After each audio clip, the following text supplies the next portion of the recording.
The sun had barely risen over the red soil of Ajegunle village, and already Dayo sat beneath the iroko tree, weaving baskets with fingers that moved like flowing water. His father had taught him the craft before his death, and though the art was fading from the memory of most, Dayo held onto it like a prayer. His stall was small, just a mat, some reeds, and his calloused hands. Passers-by hardly noticed him. In a world that worshipped silver and speed, his patience was seen as poverty. Every day, he wove his soul into the coils of each basket, but none sold. He spoke little and expected less, until one morning, a soft voice interrupted his silence. "Your baskets sound beautiful." It was Halima, the blind girl who sold groundnuts at the far end of the road. Her eyes were pale like morning fog, but her words carried sunlight. "I can hear how carefully you weave." Dayo looked up, startled. She smiled in his direction and walked away, leaving behind something that lingered longer than any sale, acknowledgement. Halima returned the next day. She didn't buy a basket, she only sat, peeling groundnuts and speaking of smells, sounds, and songs. Dayo, quiet by nature, found his silence cracking. She asked questions no one else cared about. "Do you weave in circles because life is a circle too?" And when he laughed softly, she turned her face toward the sound, as if capturing it. Though Halima could not see his work, she saw him. She saw the rhythm in his breath, the kindness in his pauses. Her presence became a ritual, a quiet joy. The villagers, used to walking past Dayo, began to notice. Not because of the baskets, but because of the blind girl who sat with the quiet weaver every day, speaking of things no money could buy. One evening, as the village market winded down, Dayo stood and walked Halima home. She lived with her grandmother in a thatched hut at the edge of the village. The old woman welcomed him with weary eyes and weak legs, but she did not stop them from sitting beneath the moon and talking until the stars grew tired. Halima told him about her world, how she saw with her skin and ears. "When you speak, it feels like music drawn from wood," she said. Dayo wanted to say more, to ask what his voice meant to her, but fear stitched his lips. Instead, he left her with a basket woven from golden reeds, the one he'd meant to sell the next day. "It's yours," he said. She ran her fingers over its curves and smiled. "You made this with love." A month passed. Dayo's reputation spread slowly, not from sales, but from whispers. "That boy weaves baskets with his heart," the old women said. "Even the blind girl sits with him." Though his income barely changed, something inside him felt richer. Then, one fateful day, a tall man with sand-colored robes and a sun-beaten face approached Dayo's mat. He picked up a basket, examined it with furrowed brows, then smiled. "This," he said, "is not a basket. It is a story." The man introduced himself as Maulana Musa, a merchant traveling through towns collecting artisanal crafts for export. "How many can you make in a week?" he asked. Dayo stammered. No one had ever asked him for more than one. Dayo agreed hesitantly. Musa handed him coins that clinked with promises and gave him 3 days to prepare a dozen baskets. That night, Dayo walked under the moonlight. Halima, sensing something had changed, arrived quietly. "Are you okay?" she asked. "I have a buyer," he whispered, afraid saying it out loud would scare the dream away. Halima touched his arm gently. "Then let your hands keep speaking." Her encouragement lit a fire in him. He walked until dawn, weaving his emotions, fears, and hopes into every thread. He didn't just want to impress Musa, he wanted Halima to be proud. The first delivery went well. Musa paid double the agreed amount and promised to return with bigger orders. Word spread like wildfire. People began to stop and stare. Dayo's quiet corner became a hub. He hired 2 boys to fetch reeds and help carry finished products. It felt like a dream, except dreams don't leave you feeling distant from the one person who believed in you before it all began. Halima still visited, but the long talks were fewer. Sometimes, he was too tired to speak. Other times, too busy counting.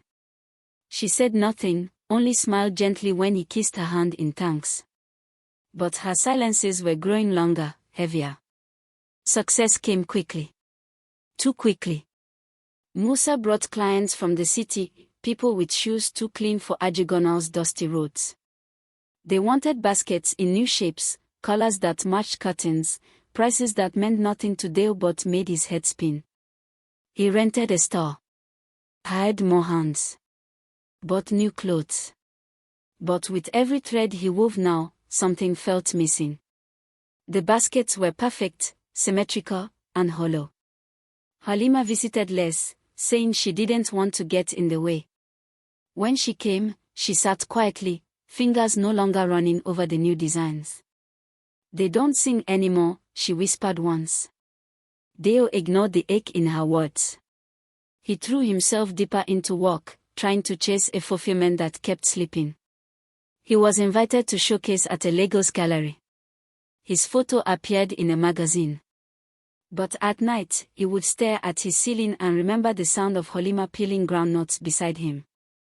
The old basket he had given her now sat in her grandmother's home, untouched. He visited her one evening and brought a new one, sleek, shiny, expensive. She touched it once and set it aside. "This one feels like someone else made it," she said softly. "Are you still in there, Dayo?" Halima fell ill. The doctor said it was a fever, worsened by heat and stress. Dayo offered to pay for better care, but her grandmother refused. "Money does not heal the spirit," she said. Dayo stood outside their hut for hours, unsure if he was welcome. His success had opened doors but closed the one that mattered most. When Halima finally spoke to him, her voice was faint. "You used to listen to silence. Now, you're too loud inside." Her words cut deeper than any insult. That night, he couldn't sleep. The market, the money, the recognition, all of it felt like noise. Dayo took time off. He shut his stall and turned away from others. The world around him panicked. Musa called angrily. His workers murmured about ungratefulness. But Dayo didn't care. He sat beneath the Iroko tree again, alone, with nothing but his reeds and fingers. No deadlines. No buyers. He closed his eyes and listened. Birds. Wind. His own breath. And then, finally, silence, the kind Halima had always cherished. With care, he began to weave. Not for profit. Not for praise. Just to remember who he was. He would finish this one basket, and when it was done, he would bring it to her, not as a businessman, but as the boy who once made love visible through reed and thread. Dayo placed the new basket in Halima's hands. It was smaller than the others, simple but warm. She touched its curves like she was reading a secret message.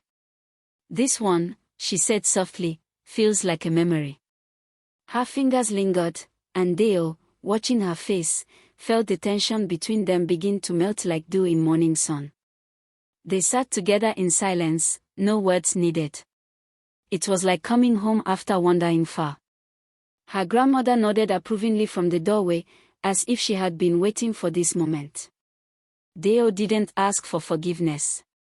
He only promised, with his presence, to return to who he once was. Though Dayo reopened his stall, he walked slower now, choosing quality over quantity. Musa, upon seeing the change, fumed. "You're wasting time," he snapped. "City clients want modern designs. You're still weaving like a village boy." Dayo met his gaze calmly. "Then let them find someone else." And just like that, he walked away from a deal worth more than he had ever owned. His workers left soon after, chasing better pay.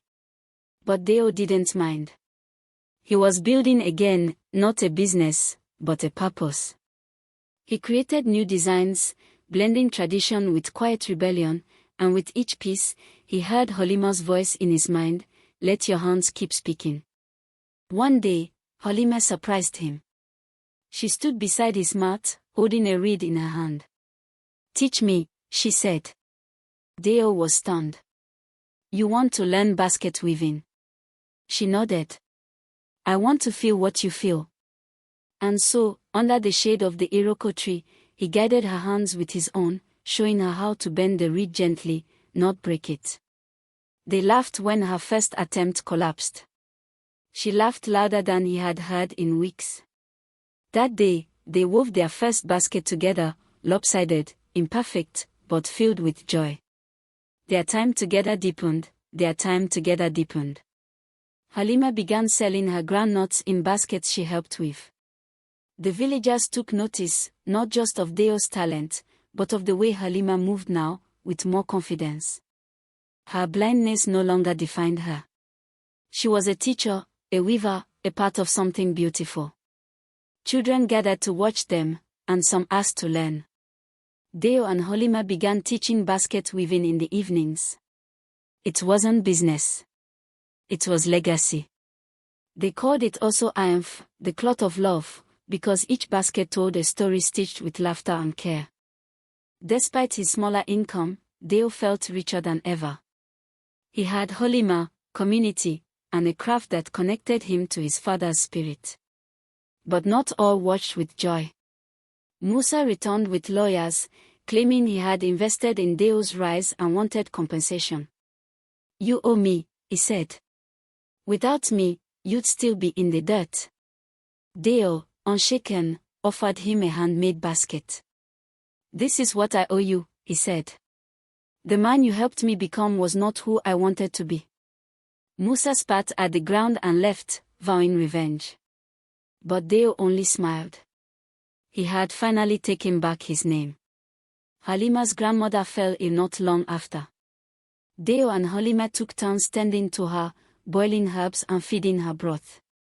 The woman's frail voice grew softer, but her eyes remained sharp. "She loves you, Dayo," she whispered one night. "But don't keep her waiting. Love unspoken is love wasted." Dayo nodded. He had held his feelings like reeds, tight, wound, unbending. Now, he was ready to release them, to let them speak. He just didn't know how to begin.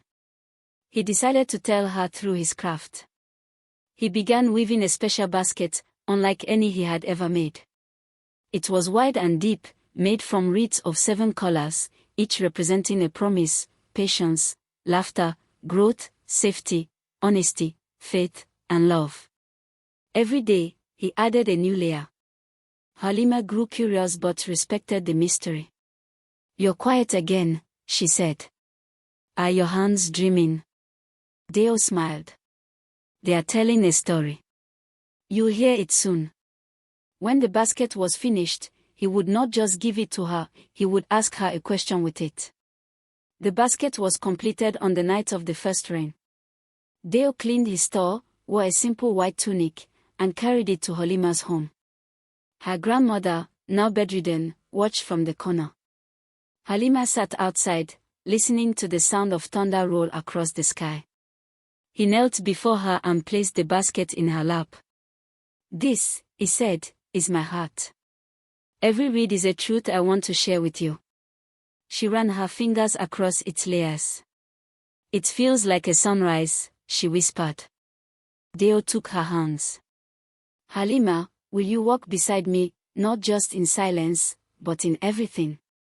Halima did not speak immediately. She turned the basket slowly, her face unreadable. Then she smiled, wide and tearful. "I was already walking beside you," she said. "You just stopped holding my hand." They embraced beneath the rain, the basket between them, soaking but unbothered. The thunder above was applause. Her grandmother clapped weakly from inside, muttering blessings between coughs. That night, they sat together, saying nothing, listening to the sound of rain tapping on woven reeds, a lullaby for love finally spoken. Word of their union spread through the village. The children danced, and the elders shook their heads with joy. "The weaver and the blind girl," they said, "have seen more clearly than all of us." Their weaving classes expanded. Couples came to learn, young and old. Even those who once mocked Dayo now sought his wisdom. But not all moments were joyful. Halima's grandmother passed weeks later, peacefully, in her sleep. She had lived long enough to witness love come full circle. They buried her under the baobab tree, wrapping her in a woven cloth stitched by Dayo and Halima together. After the funeral, Dayo and Halima entered a period of quiet. The laughter that once echoed under the iroko tree softened into memory. Halima wore her grief with grace, but her silences grew longer. Dayo supported her gently, giving space when needed, offering his shoulder when she reached for it. In the evenings, he would weave beside her, no words spoken, just the steady rhythm of reed against reed. "Your hands are praying," she said one night. He nodded, unable to say more. That was the thing about grief, it didn't take away love, it just made it quieter. Time, like thread, has a way of weaving brokenness into beauty. A few weeks later, Halima returned to their weaving circle, her smile smaller, but sincere. She told stories of her grandmother, how she used to hum while peeling yam, how she never walked without a stick even when she could still see. The children listened with wide eyes, and they watched her with pride. This was her power, even in sorrow, she gave. She carried her grief like a woven basket, delicate but strong, holding memory and meaning without letting it spill. One afternoon, a stranger arrived from the nearby town of Ipetu. He was a curator from a cultural center, and he had heard of Oso Iron from a Lagos journalist who had visited Ajegunle. "We want to feature your work," he said. "Not just the baskets, but the love behind them." Dayo and Halima were invited to teach a one-week workshop in the city. It was the first time Halima would travel far from home since her childhood. She hesitated, but Dayo held her hand. "We don't need to see the road ahead," he said. "We just need to walk it together." They traveled in a small van, Dayo describing the scenery to Halima in poetic detail. "The hills are green like laughter," he said. "And the clouds look like the bottom of your old cooking pot." She laughed, swatting his arm. "That pot fed you, so be careful." In Ipetu, they were welcomed warmly.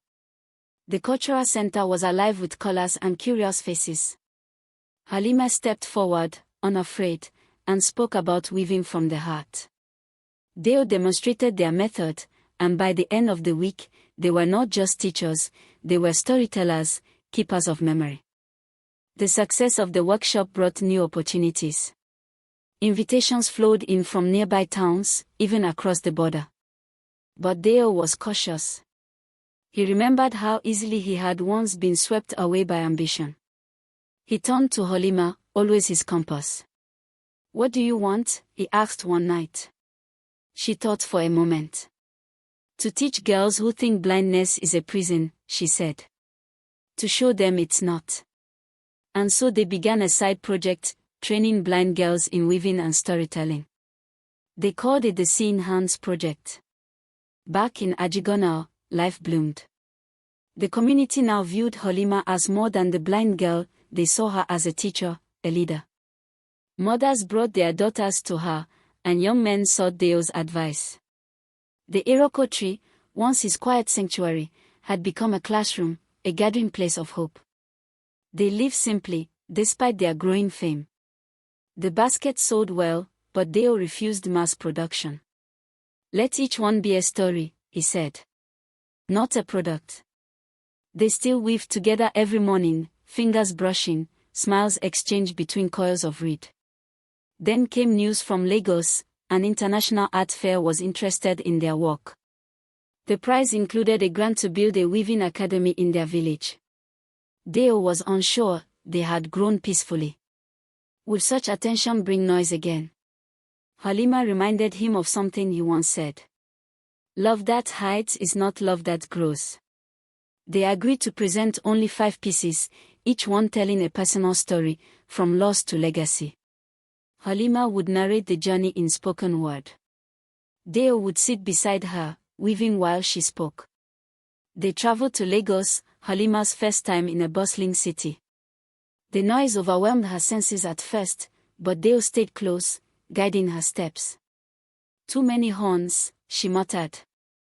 Too much perfume. He chuckled. We'll find our rhythm here too. At the fair, their booth was unlike the others, no flashy signs, no neon. Just baskets, each with a name, the silence, Halima's smile, grief basket, the morning we sat, and answer me. Visitors lingered, touched by the intimacy of their walk. One elderly woman cried while holding grief basket. The judges were moved. Not just by the craftsmanship, but by the emotion each basket held. On the final night, they were announced as winners. The crowd erupted in applause, but Dayo looked only at Halima. We did it, he whispered.